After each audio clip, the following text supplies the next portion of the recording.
What's up, guys? CensoredOtaku here with Just Let It Happen podcast, episode 5. After the drunken mishap in episode 4, we're back, and we're angry about it. Actually, tonight it's just me along with 2 guests. Actually, make that 3. Tonight we have EmporerGrinnar. What's up, man? Hey, just chilling. And we have PokeYourEyesOutGames, Ed and Lola. What's up, guys? Hi. And I'd just like to remind everyone, this podcast is brought to you by patreon.com/JustLetItHappen, and also PokeYourEyesOutGames on Twitch, and EmporerGrinnar on Twitch. And one more thing, it's also brought to you by DealNews.com. If you want to get a deal on something tech-related, go there. Enough said. Promised them a plug, wasn't able to get it last week because I was ashamed. So, this week it's sort of a freeform show, but luckily I brought some streamers on with me, and they're used to that. Oh! So, actually you were talking about Mortal Kombat in the pre-show. Let's go to that. You said you weren't ready to actually watch the roster or even see the roster. Why is that? What I like when I experience a game is to be blown away. And I find that I can't be blown away as easily when I know the things already. I want to get into that game and go like, no way, they added this person. Amazeballs. I want that. And I don't get that if I go information seeking. They do have a very big addition. Who was in the first one? I imagine they do. Yes, it's very, very wonderful. I won't tell you. The chat probably will, unfortunately. Grinnar, are you looking forward to this game? Yes and no. Yes, because I love Mortal Kombat. No, because I suck at it. Yeah, I'm more of a Street Fighter Ultra fan myself until my my game stick decided to break twice. So I fixed it, and then the very same day, just sunk right into the thing. Now, very interestingly enough, when we stream Mortal Kombat, I typically kick the ever-living face out of Lola here. But in Street Fighter, she does the same thing to me. It's strange. I don't know how to play Street Fighter either. I just mash buttons. Yes, how I do it. That's the Eddie Gordo approach. If you follow Tekken. Wait. Yes, he's the kick. He's He's the guy that's always crouching, you cannot hit him, and you can button mash your way to victory. I did that all the time in the arcade, and I thought I was good until I actually played someone who knew what they were doing, and he's like, yeah, Eddie Gordo's not that good. And then he blew me up. But we're excited. We got it on the PS4, mainly because someone has given us enough money to get a PS4, and now we gotta use it or something. Yeah. They actually named it after the guy who donated them so much money that they could buy it. As it should be. Yes, the Playable Stofers 4. Love that guy. All right. Completely lost my train of thought. Thank you very much. Mortal Kombat. Yeah, well, I'm reading the chat, and they're just asking about playing Street Fighter or button mashing. I'm actually an E-Honda player, if anyone cares. As for Mortal Kombat, preferred in the arcade. Even on my fight stick, it just doesn't feel right unless I get like a fight stick that's actually Mortal Kombat related. So I'm trying to play it on the controller, and I'm still a Scorpion fan. That's my favorite guy. Happy's coming back. Get over Well, they can't have Mortal Kombat without him. He's even their logo now. Yeah. He even made it into Injustice, didn't he? Yeah. Which he was incredibly cheap and could teleport at any time from anywhere without cooldown. He was actually named on WatchMojo.com's top 10 cheapest characters, as was what's his face. Anyway, so yeah, definitely looking forward to playing that. All that squishy violence and X-rays. You can definitely get an anatomy lesson for sure. There's an Injustice 2 coming out, right? There might be. I think there is. I think I read something about that. Yeah, I seem to recall it, but I've kind of stayed away from a lot of the big gaming news these days. Why is that? You're a streamer, man. I spend so little time on Facebook in this one group that a friend of mine made that I really should spend more time in. And mostly just reading what pops up on my feed. because I have so much time during the day, and I spend that mostly streaming, and then afterwards I'm watching other streamers while making projects for my birds, or not cleaning the apartment like I should be. Now, Sly Novik Nova Kutra fan. Yes, Sly Nova Kutra fan. He's asking about is there any other way to actually play Street Fighter other than button mashing? And there is, but you need the right controller. Without the right controller, without the right fighting system, the only way is button mashing. But if you have something that is responsive and that you can hit the directional keys at the right times, at the right moments, instead of hitting 10 directional keys at once, then you can actually learn those combos, and those combos are awesome and a lot of fun when you know them. There's a lot to learn. Which actually fueled our decision to get it on the PS4. That's, completely true. I have it for the Xbox 360, and then I realized you have to pay to play online on that system. I should have gotten it for the PS3. Although my stick is omni-system. It can play any system, so you just switch back and forth. Although, it is a stick that failed during my first fighting game tournament. So I had to use someone else's stick and got blown up. Double elimination, lost twice. So, I actually got into the fighting game scene when I was at when I was in Berkeley, and shout out to Shogun and all them guys. I went to this place called Bear's Lair over. It's closed now, but it was the Cal State Berkeley, or UC Cal State, whatever, Berkeley School's bar, and the manager was a huge fighting game nerd. So he would open up after hours and just have fighting game grind sessions. So I got to the point where I was getting beat up by them, but I could go out and beat casuals any day. So I was at that weird moment where no friends would play with me, but I wouldn't be a match for the people that would. That's pretty awful. Now, Sly Nova over here is saying again, he's asking, what's better, Street Fighter or Mortal Kombat? Debate ensues. I don't know. I don't really like pitting those two against each other. I feel that they're both genuinely great games, and for different reasons. I mean, I love the lore and the awesomeness of Mortal Kombat, but I love the intensity that comes out of Street Fighter, and some of even the characters that comes out of Street Fighter. I just love them. Blanca and Akuma. Chun-Li and them thighs.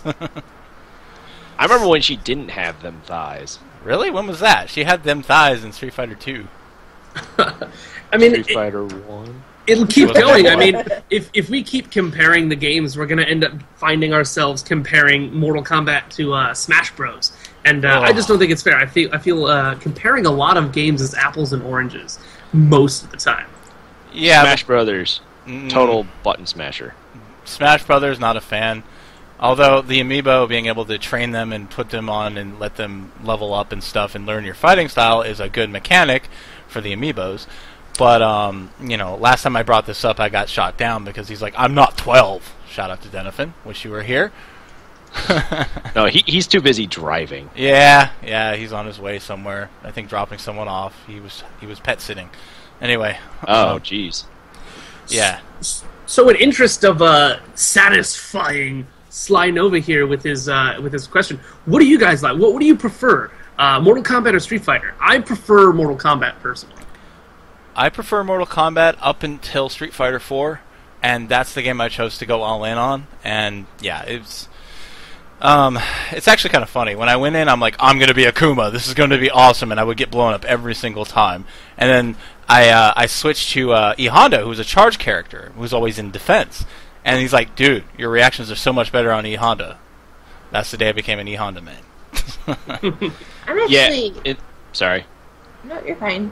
I was going to say, I'm actually a Mortal Kombat fan, even though I hate the game so much sometimes. Why, because of that Shao Kahn? Because of fucking Shao Kahn. Now, Lola here spent... That Shao Kahn. About... I think 16 hours total. If we added... No, you're adding two games together. She spent about 9 hours defeating... The first Shao Kahn. The first Shao Kahn. In, I think, was it Mortal Kombat 3 the first time she played? Oh, yeah. And then she played in Mortal Kombat 9, and you spent another, 6 the first time, and then another, 7 the second time. Yeah, it was intense. And it was really a terrible time. And before I had made her play Mortal Kombat, she had no idea what Mortal Kombat was at all. You got to get those achieves, man. That's a thing.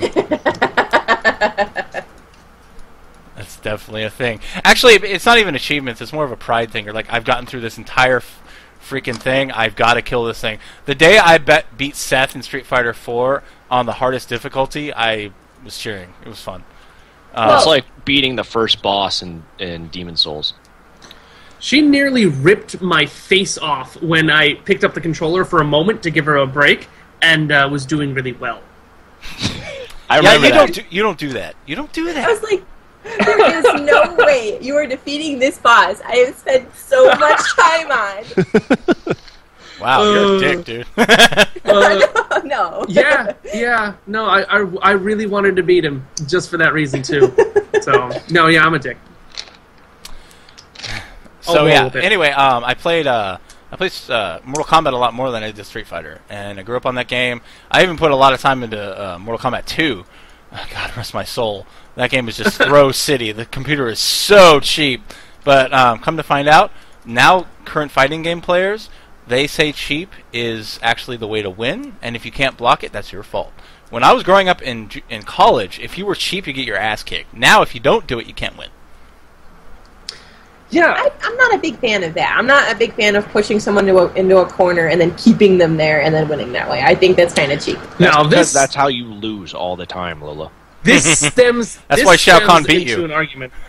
We were playing. That's actually how. We were playing another fighter game. We were playing Injustice, and we were playing against each other all the time.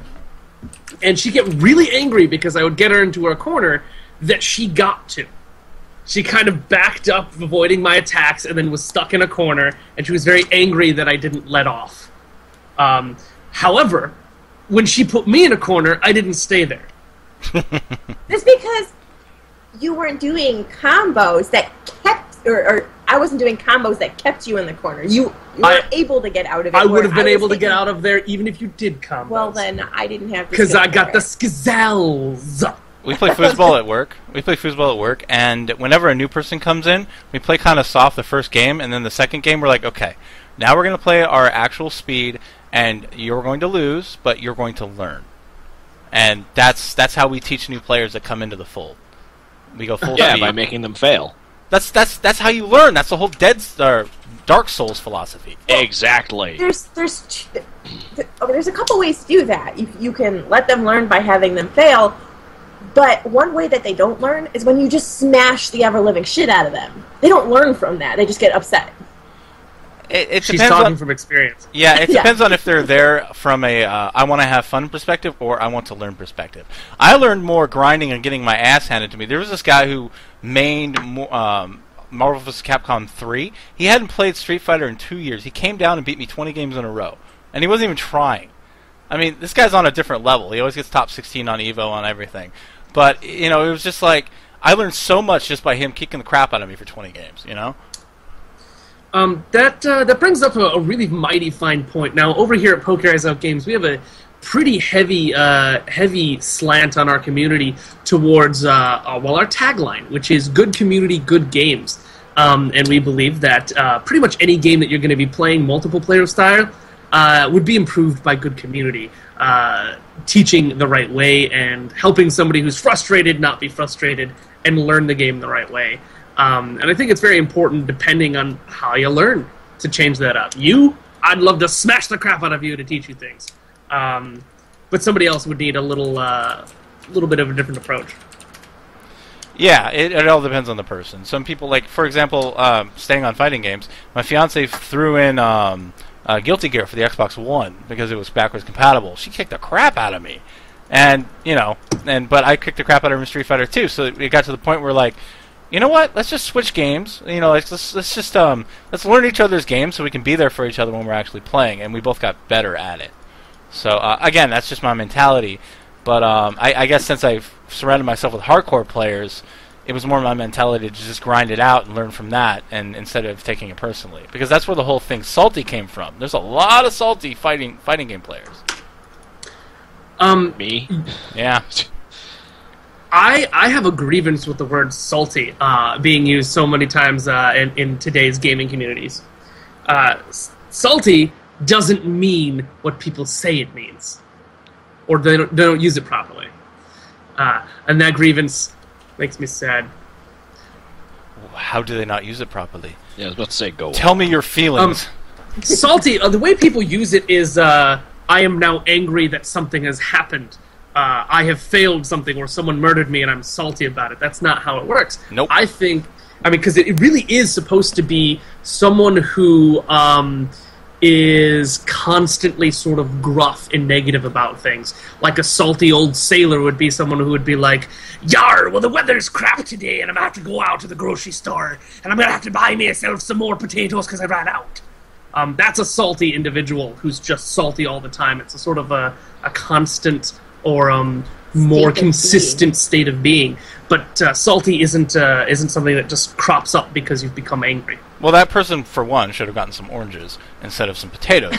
But the whole thing with being salty is if you're known as a salty player, you get mad easily. I mean, so that's where the fighting game came from, the fighting game thing. But yeah, it's used everywhere now. Like you see salt. Everywhere for the smallest of things. Like, I mean, you know, I'm a streamer. I stream a lot, and sometimes people tell me I'm salty when I'm not. I just have gone, "Oh no, I died."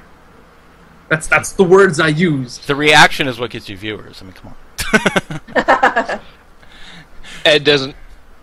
Watching Ed play horror games is actually kind of funny because he doesn't react. He's like, "Oh, okay." It's like critical on YouTube. Oh no! Whoa! But Lola, she freaks out.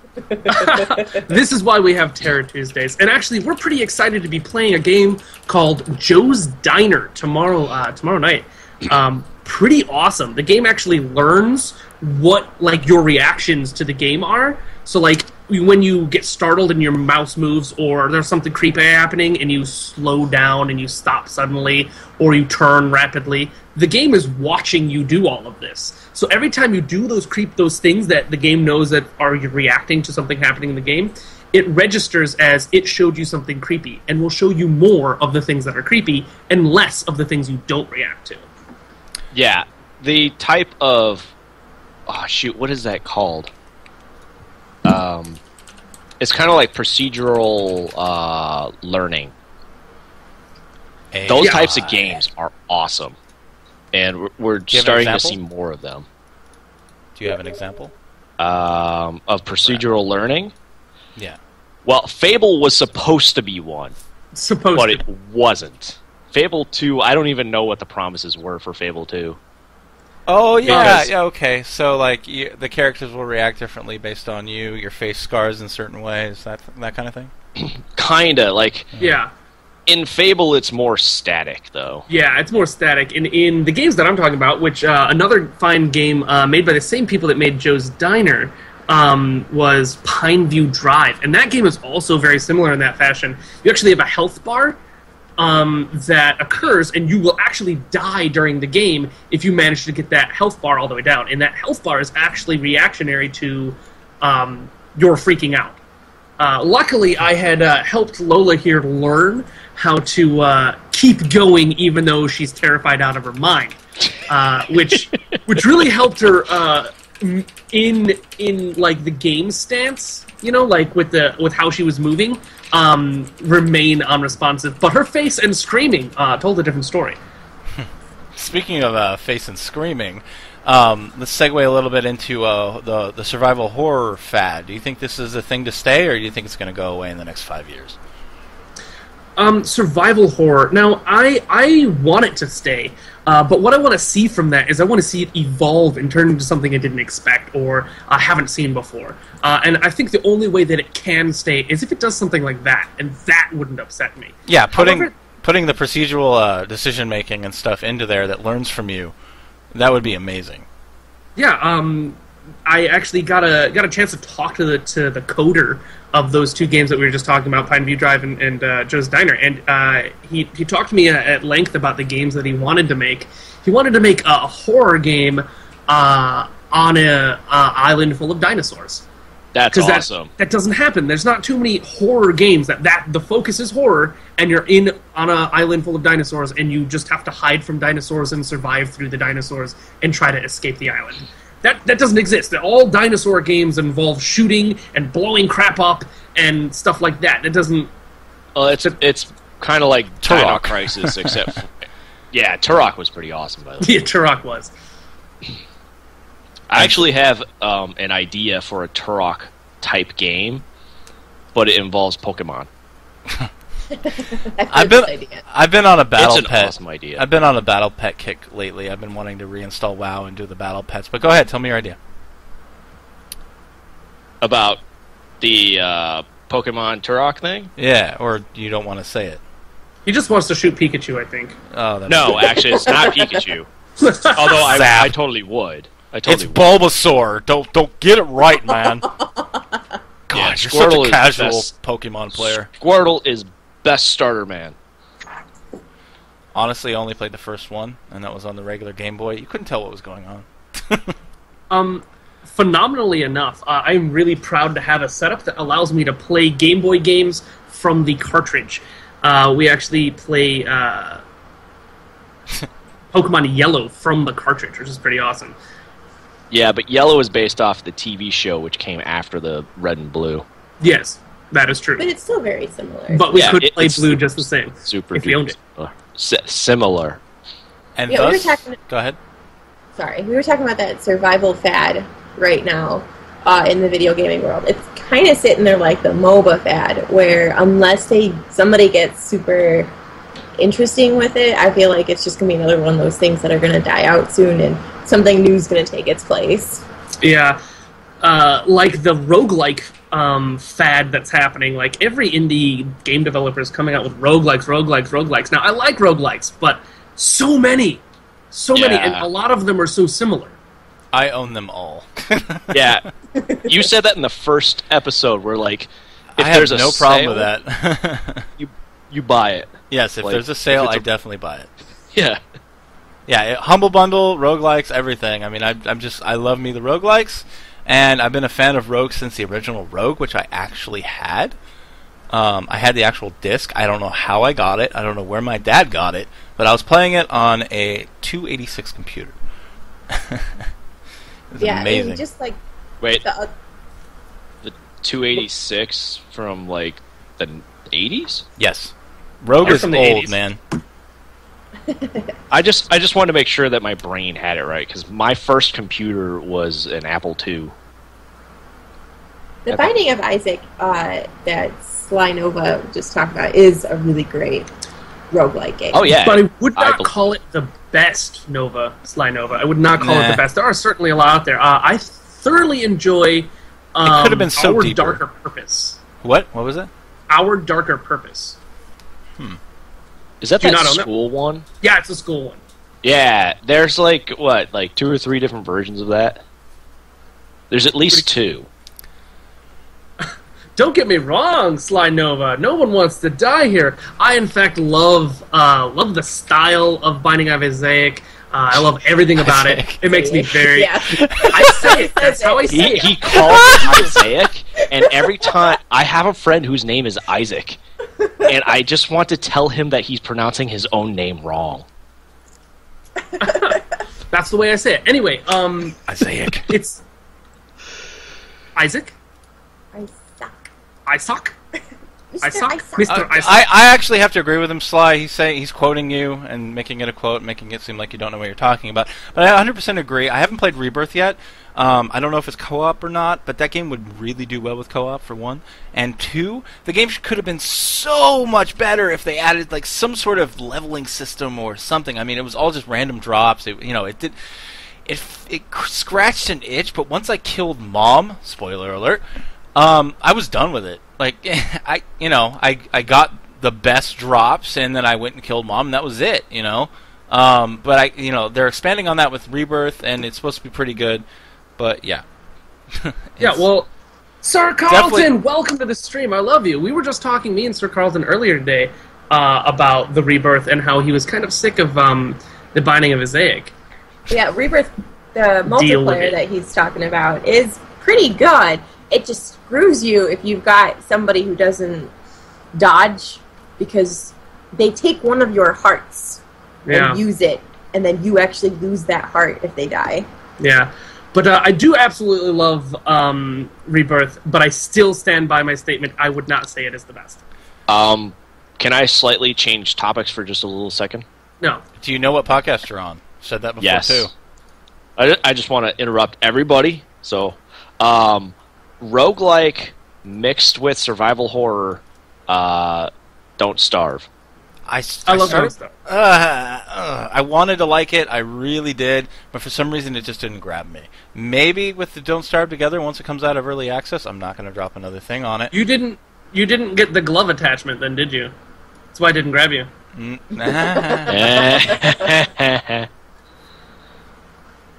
Ed. That's me. The puns, they are real. They'll never stop. Yeah. Speaking of puns, I Am Bread is coming out with a full game later this week, the 9th, if I'm not mistaken. And I can't wait to get my breadening on. Yeah, but Lola's allergic. Gluten allergy? Something like that. Something like that. Yeah. She's allergic to one of the proteins or something. You're a One of the protein. enzymes. I am a lot of proteins. And that is why my bones don't break anymore. Actually, That's it's the calcium. Calcium, but yeah. There's protein in bone. Prove it with math and art. No, just Do it no. now. Do it! Well, I'd like to give a warm welcome to Sir Carlton. He definitely has some great opinions on games, and he's pretty awesome. There's my art. Your art, Oh, that solves In it. there. your art is full of lies. Hyphen, period, percent. Yes. If I actually drew something, it would probably look something like that. How Yes, are stick you figure for the doing, win. yuppers from our channel? Pop on over to CensoredOtaku. These guys are pretty awesome. I think if you're on the computer, you just go and click that link down there. Come talk to us in this chat. Yeah, come on over, yuppers. I wish the hosts would merge channels too. That'd be so nice. I thought it did. That would be actually kind of complicated because Twitch uses an IRC chat protocol, and IRC is cool. It's very, very limited, trust me. It is very limited, yes. I used to run an F-serve on IRC, so... I actually tested it to see if I could ping people and determine where their locations were and stuff. None of those commands work. So they put like a global mask on everybody. It's really cool. Yeah. Or whatever the correct terminology is, I'm not that smart to actually remember it. And then there would be bot clashes, because then our bot would be in here, and your bot, and all the other bots, and that would be bad. I have a bot. I have a bot. I need to I've put got one in about here. 20 people hosting us right now. Yeah. Jesus. We had 30 during our 24 hours. We did. That was a beautiful time. Anyway, so we went over survival horror. You did mention the omnidirectional VR unit. Do you want to expand on that a little bit, since we're segueing?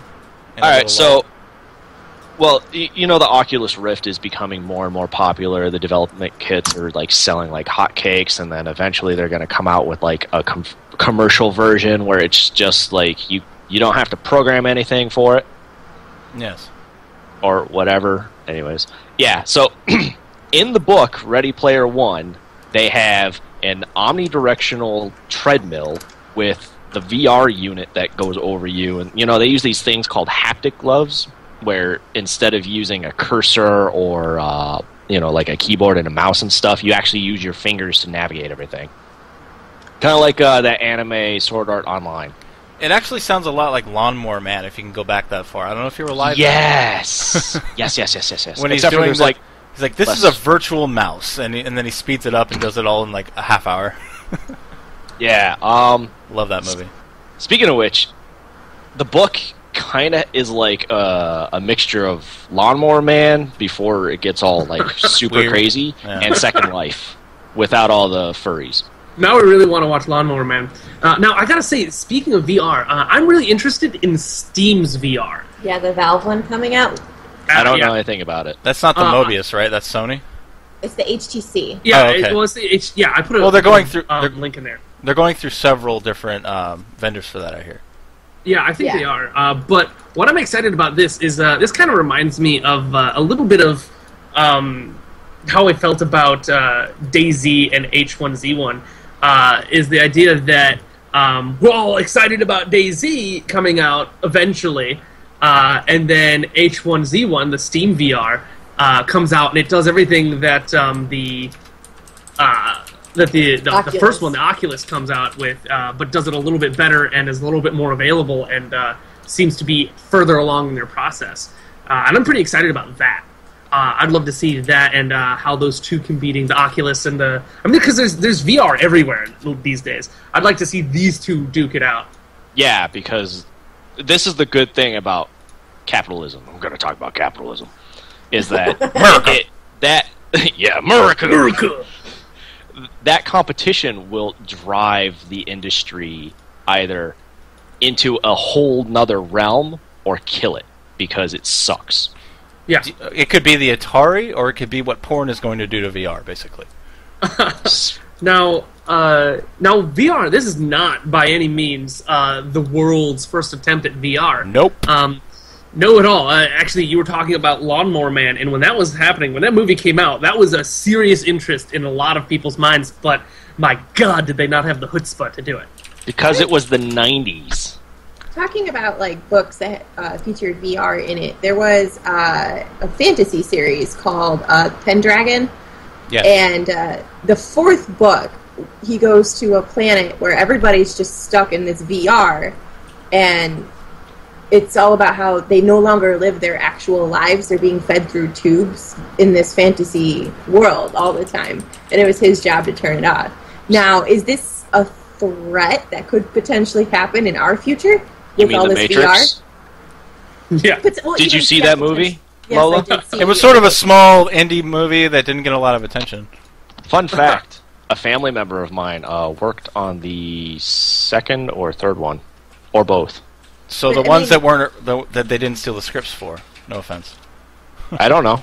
He does special effects. Yeah. I'm not blaming anyone but the writers on that one. They stole the scripts from they stole the first one, modified it slightly, and got sued and lost. And then the second two, they kind of lost their way a bit, but the special effects were damn good. Yeah, the special effects. You like how I looped that one around? Yeah.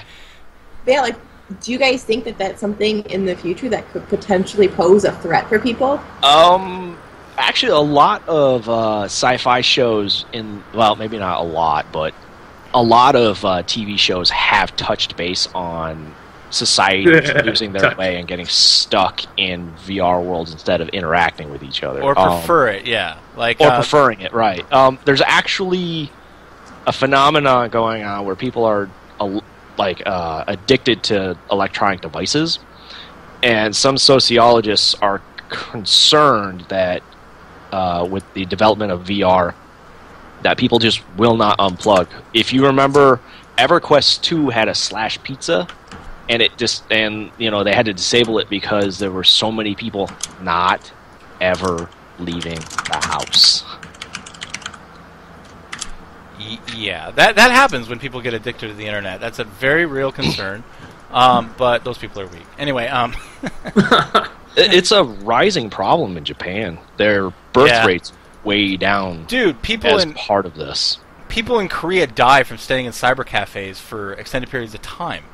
And they Oh, yeah, I read about That's that. because they're Happens all part the of time. StarCraft tournaments. No, not even that. It's just StarCraft for That one. was kind of racist, actually. No, that is actually very true. They have a very game-centric culture, and I think I mentioned this last time, but StarCraft is actually their official sport. They have a government organization that regulates esports. Oh, geez. I didn't It's know called that. KESPA, yeah. So Blizzard had to go over there and meet with KESPA, and I think it's either official or being near official that Korea is recognizing StarCraft as its national sport. We have to say South Korea I because thought that already happened. I could have sworn it already happened, but that's just something to chew on there. I mean, that's technology going in the right direction, but it doesn't. I mean, killing people not a good thing, but I mean, games have been killing people forever. I mean, you remember the EverQuest fiasco where the baby wasn't fed, etc. Oh, geez, yeah. Sorry to take a dark turn, but that's true. That's actually happened recently too. Oh, did it? Yeah, there was another incident, I should say. Yeah, Blizzard actually, unfortunately, did have a couple issues with people dying playing their games. Like World of Warcraft, that I know there were a couple of deaths because of not sleeping and eating. Yeah, that's pretty intense. Carry the show for a bit, Grinnar? Oh, sure. So, Lola, you were talking about the drawbacks of VR. Yes, I do believe that is a potential serious problem that we could end up facing with. Yeah, I mean, don't get me wrong. I think virtual reality is something to be embraced, and I feel like it is spectacular. I would love to be a knight or a mage in some medieval RPG and like go around and be that person that I've always wanted to be in these video games. But I know I have a huge addictive personality, and I would want to take that too far. So how do we moderate that? You hire someone to punch you every time you're on there. Well, like I was saying with the omnidirectional treadmill, I don't want to give away things in the book. So read that damn book, Lola. You have a copy of it. Read it. It's really good. Thank you, Loot Crate. Thank you, Loot Crate. Something that sort of it's a little bit off of what we're talking about here, but I still think ties in.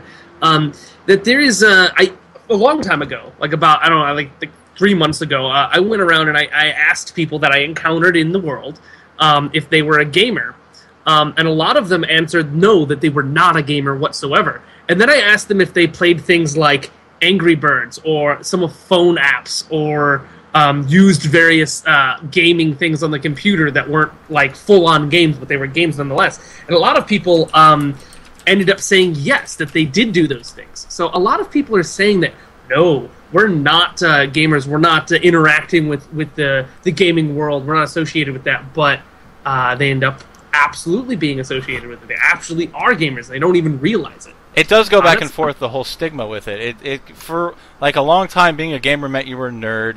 Like I played a lot of sports in high school, but I always hung out with the geeky crowd because I was into computers and all that. I mean, since I was a little kid, you know, I played football for 2 years and volleyball for 4, and you know, it didn't seem like a fit. But you know, I was big friends with those guys. You know, we would do emulators and all that, and but now, you know, and then this was big. Oh, I want to be a geek thing. This is something I want to do. You know, this is awesome. This is amazing.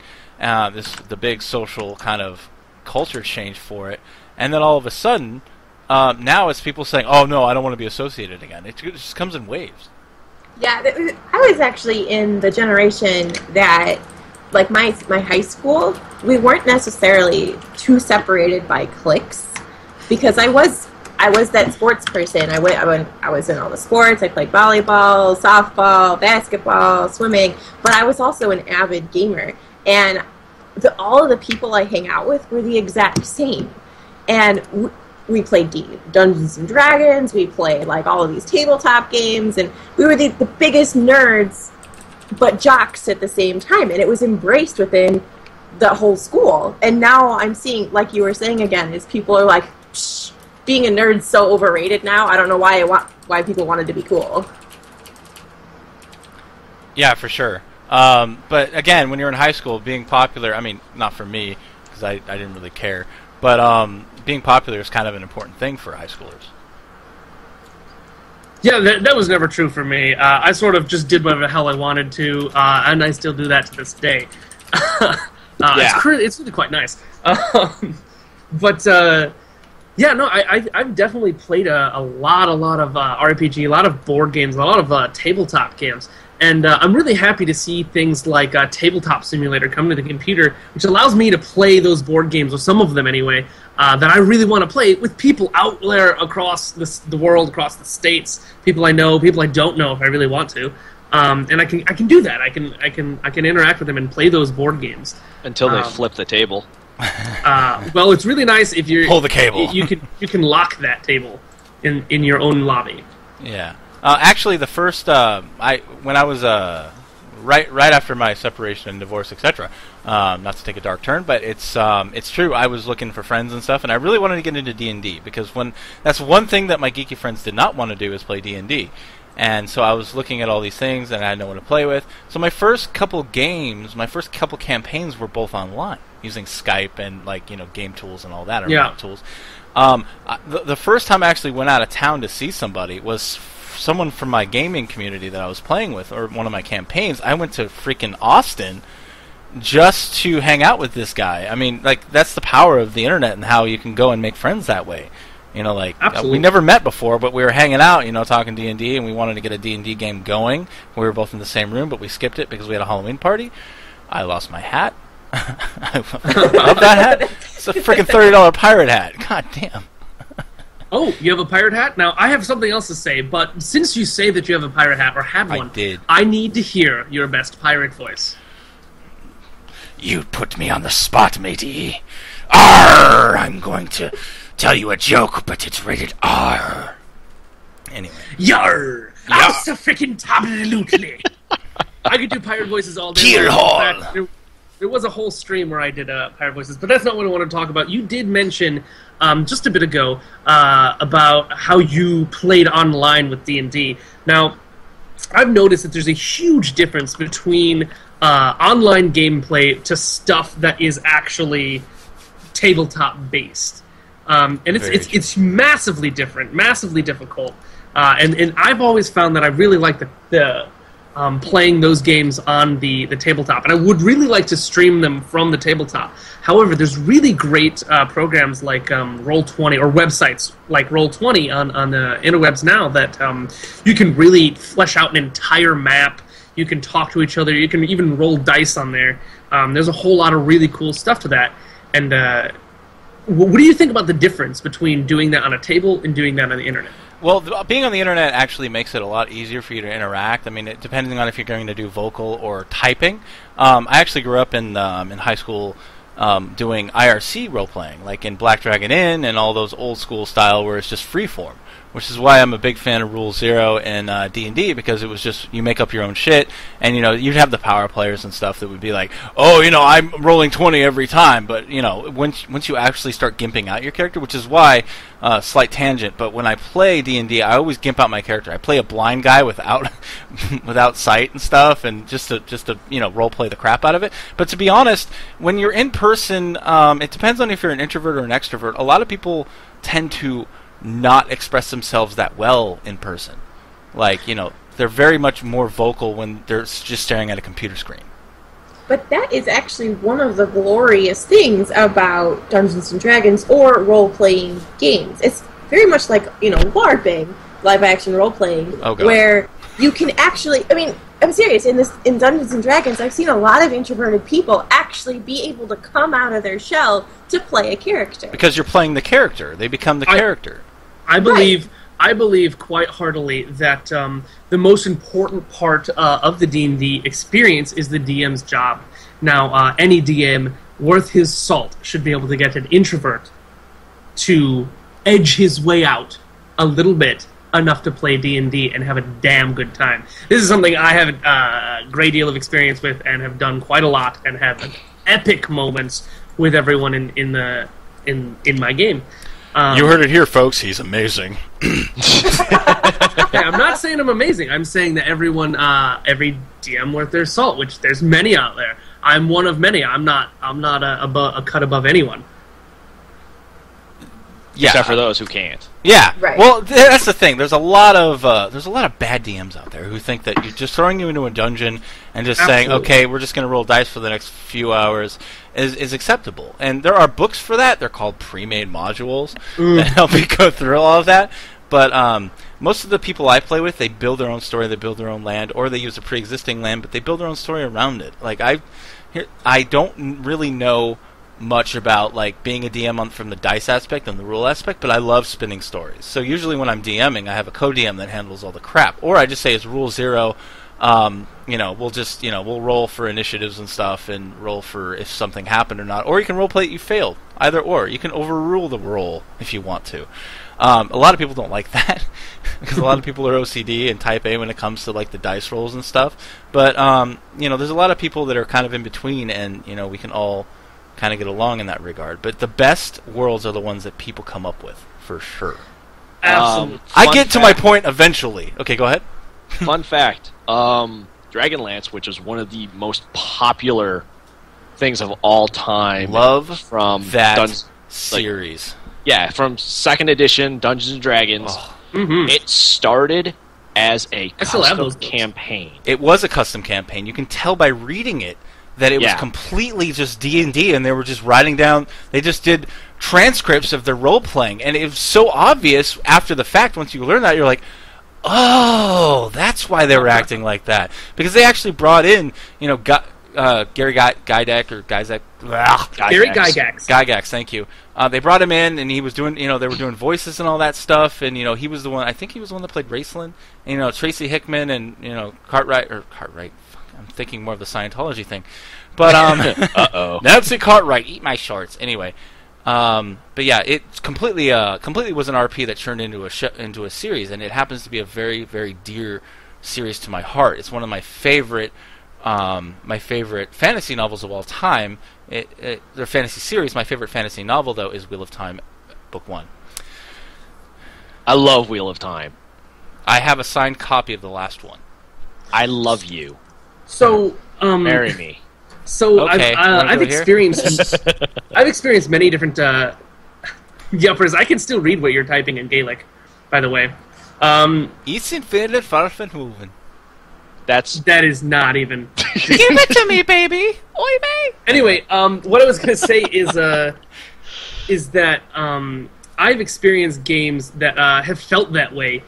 Games that in my mind, I've just sat there and I've gone, wow, I really want to do these things, and I really want to make these things happen in the game, just like I do in D&D, and I've been able to do those things, only to know somewhere in the back of my head that the game just lied to me, and I never really had a choice, and I just had to do the thing that I did, but I wanted to do it. The game made me want to do the thing I needed to do, and I think that's one of the most important parts about a DM, is to get the people to want to do the things that they have to do in order to progress the story the way the DM wants it to. So you don't have to write this entire tree of novels. You just you can guess what they're going to do. I typically can, yes. Yeah. You keep edging them towards it so that it's social engineering on a DM level. That's exactly what it is, and they've been doing it since the 70s. They've been doing it much earlier. And that's something I've noticed in a lot of games lately.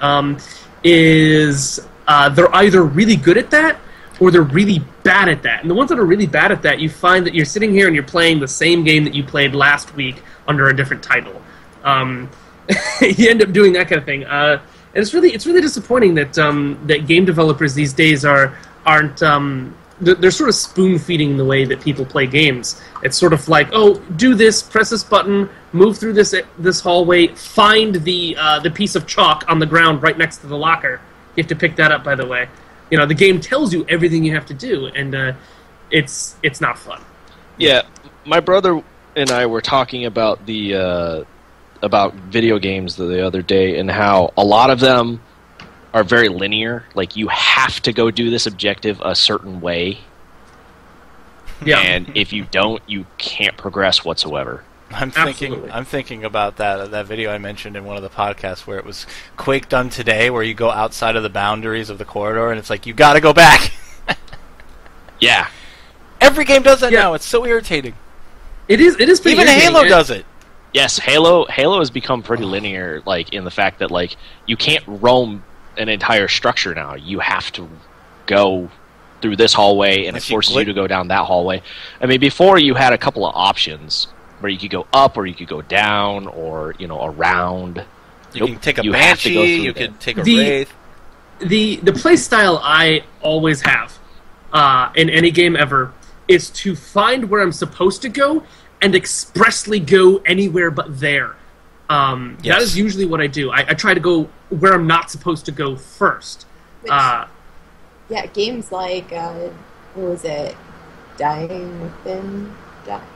What? Dying Light? Evil Within? Not Dying Light. Evil Within. Evil Within, yeah. Rewarded you for doing that. Absolutely. And there's some games that do that kind of thing, and then there's some games that don't. And I find that that games that spoon feed you the process through playing and like make it incredibly linear or feel incredibly linear. I'm fine with a game that's linear as long as I don't feel that way while I play it. Yeah, and to go along with that, like doing games, incorrectly. What I used to do is like white challenges, or not white challenges, sorry, hardcore challenges in Diablo 2, Diablo 3, where you would just wear white items or like items or you would do like a melee wizard or something like that, just to mess around and just to try to break what the synergies are, just to mix it up. In Diablo 1, like you had the classes, but you could do anything. Roam outside of that. Yeah, you could pretty much do anything. I was the wanderer casting spells and all that, but yeah, it's all about where you go from the path. It's sort of like I bring this up every show. Path of Exile. You can start wherever you want. You can end up being anything you want. It's just where you start on the tree. Like you can be a spell casting marauder who hits himself in the head with a club. Yeah, and it's very similar with Dark Souls. The class that you start with has nothing to do with who you are as you play.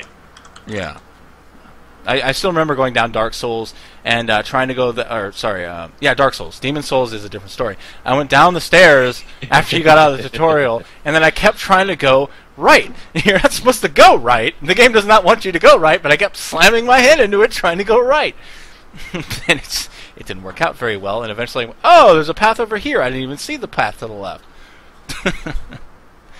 So that's a game that it's a little linear, but it punishes you for not following it. Yeah, well, I sort of forgot that I was even trying to make this point, but let me bring it up now. Point? The fact that that all these games are being made and they really spoon feed you, I feel breeds a generation of gamers that need that, and the game is now suddenly too challenging, too hard. You can't expect too much from gamers now because it's not okay. And I feel that's generating that. Yeah, it's what WoW has become. I mean, to be honest, it started as this pseudo hardcore MMO where like you had to put a lot of time into it, you had to learn it, but now they took out a bunch of abilities because it's too hard for people to learn and all this stuff. It's basically become casual spoon-fed MMO. Oh, how about the time where they completely removed talent trees for an entire expansion? Still going on. I thought they fixed that. Nope, that's still the way it is. Oh, jeez. That's why I haven't even considered coming back yet. No, Corrosive Chains just said, I do agree. He says he agrees with the new breed of gamer becoming too casual. Now, I'd like to bring up a point that I do not believe too casual is a thing. I believe that there should be a separation between casual gamers and hardcore gamers and even mid-range gamers. I believe that should exist because it's important. What? It does exist. It's called Demon Souls. No, my point is that casual shouldn't be a negative thing. There shouldn't be coming too casual. I just think that there needs to be a more definitive line between those places. Basically what you mean is there should be more options for hardcore gamers instead of appealing to the casual crowd more often. I think that there's a lot of games that they try to say is being pimped out to more serious gamers, but it is like, shall we say, Dragon Age 2. Like these kinds of things. I think that game was hardcore because in order to beat it and like stick with it without rage quitting because everything doesn't make sense, you have to be hardcore about it. Perhaps you are right. Welcome to the stream, K-Destroyer. Come on over to the CensoredOtaku stream. Gonna pop that link in our chat right there. And just FYI, guys, we do this Monday and Wednesday at 8:30, or we pre-show at 8 p.m. Pacific Standard Time. And Ed, Lola, you guys are always welcome to come on the show. Grinnar's been amazing. Thank you. As we mentioned last week, he usually is the one to keep us on track when we're off the chain. Am I? Well, no, you come up with different topics because we're too stupid to do so. Oh, I'm one of these people, like, I come up with questions all the time. Like, ask Ed. Like, he'll be streaming, and I'll just ask him a random question that came out of nowhere. Absolutely, he does do that. But I typically have an answer. Usually. Yeah. A good streamer usually does. But yeah, definitely sticking on that hardcore topic. I actually I haven't heard of a game that has come out recently that has catered to the hardcore players. Bloodborne. Has it? Yes. Really? It's Dark Souls. It's Dark Souls 3, which is Demon Souls 4, which is like King's Field 8. Okay, so that is a game we're about to play soon. So Yes. we'll have to check that out. Because I used to be one of those hardcore raiders in the World of Warcraft, and actually one of the reasons I quit was because they made it too casual. They made it so anybody could get up to the level that I was at, and it wasn't even fun anymore because there's people that don't know what they're doing that are sitting on the same level as me. Mm-hmm. Well, the problem that I have with games becoming so easy to play is that that I think it makes people upset with challenges. And I do think that there's a spot for super crazy challenges, there's a spot for medium challenges, and there's a spot for just fun. And I get upset when I can't find a game that's just simply a challenge, because I feel like the mid-range gaming zone is sort of being separated out to hardcore and casual instead of the mid-range. And I guess that's what I'm trying to say, is that I want to see more mid-range games where it's a challenge, but not like face-melting trouble. Yeah, Not like Shao Kahn, basically. Oh, jeez. I freaking hate Shao Kahn. But Sir Carlton does He's have so a point easy. there. He says that when games cost millions of dollars to produce, you really have to cater to the largest audience That's possible. very true, actually. So that is a very true point to all of that. Yeah. What was that? $30 million Tomb Raider sales, and they still didn't make a profit? Something like that? Well, yeah, well, my sentiment on that very topic is that if you're going to spend that much money, and you have the ability to spend that much money, and you have the ability to shape and craft the gaming world, or have a major part of that, why not help that gaming world shift into a better direction? Yes, K Destroyer, who's asking if we're talking on Skype. Yeah, we are. It's the way to do it sometimes. It actually is the best vocal communication for stuff like this, which is why a lot of people use it for podcasting. Like your face? My face is amazing for podcasting. The only reason why we don't have webcams is because Denevin doesn't have one. That's because Denevin broke motherfucker. Couldn't well, you he just... said that in the first podcast. He He's did. a I'm not blaming him for it. 30-something-year-old with no money. That is very true. So why don't you just give everyone face cams and then punish him with hilarious pictures replacing his face cam?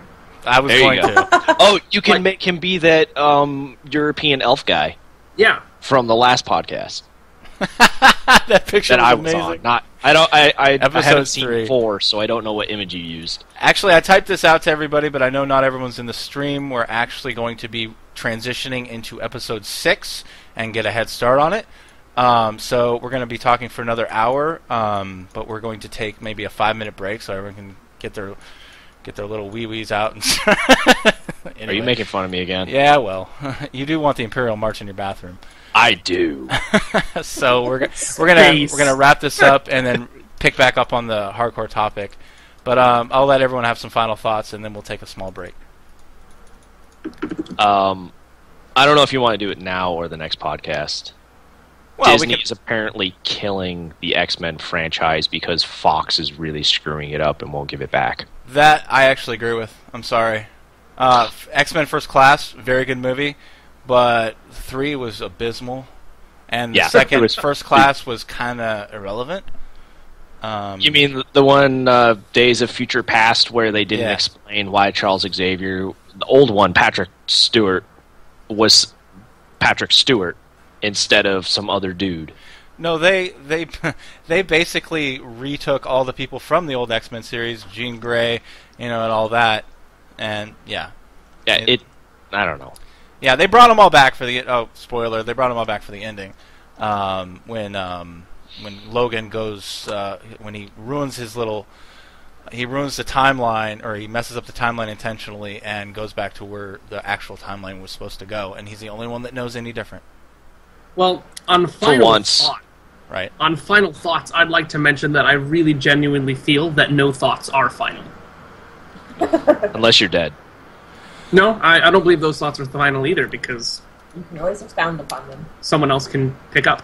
Well, that's what science is. Nothing's ever dead. Everything's tested multiple times. Even laws are considered just solid theories, and there's a police siren going off. Anyway, let me just segue into this real quick. This is the Meanwhile in Florida part of the podcast. Oh, yes. Sorry, I got to do one each episode. I missed one, and I've kicked myself for it ever since. But I'll throw this link into chat. You guys are free to do it as well. It's Jeb Bush in Florida marked Hispanic on his voter form, and which is a felony. But the Florida Democrats say that they won't file a complaint. Does anyone have anything to say about this? I think they should, unless it was an accident, and I don't think it was an accident. I mean, how can that be an accident? Exactly. He's a politician. He should know what he's doing. Well, I honestly don't think that should be a felony to mark yourself as identifying with something that you're not. It's not going to affect who you vote for, to be honest. But it does affect what classes of people are voting for whom, which is huge in the American politics. It's huge in American politics and it's huge in analytics and stuff, but it still shouldn't be illegal. I agree that he is an idiot for actually doing that. Unless maybe he thinks he's Hispanic. I don't know. Well, I'm under the impression that his campaign staff may have made that choice without his knowledge. Or he's going to blame it on a campaign staffer for that decision so they can disavow that if it gets caught, and it's been caught. So that's possibly what's going to happen. Because that's how politics works. They're called surrogates. You have them do things for you so you don't have to, and you can boot them out when they get caught. Yeah, I mean that's where the whole Clinton thing came about, with the whole "I did not have sexual relations with that woman." Oh, you mean head? Oh, yeah, we did that. Yeah, but according to Congress, that's not a sexual act. Yeah, but the whole thing they tried to impeach him on was that he lied, and he did you know his approval rating went up after that? Did you know during that whole thing we were bombing people in the Middle East? Do you know we're still at war? Did you know that we were supposed to be going after Afghanistan, and then all of a sudden we're like, oh, look, a beach! I'm going to go finish my dad's war. Anyway, ending on politics. Did you know we're taking a 5-minute break? Yes. 5 minutes ago? We will definitely start getting into this a little bit. By the way, this is Just Let It Happen podcast episode 5. Thank you guys for coming out. Stick around. We're going to do a next episode in about 5 minutes. I'm going to play some music. It's going to be calm and soothing electro music you may have heard in the intros and at the back of episode 4, because I just couldn't put it up without music in the background. I mean, it was so bad. But yeah, we're what? He's playing his ukulele. All right, do that for 5 minutes. We'll be back. Awesome.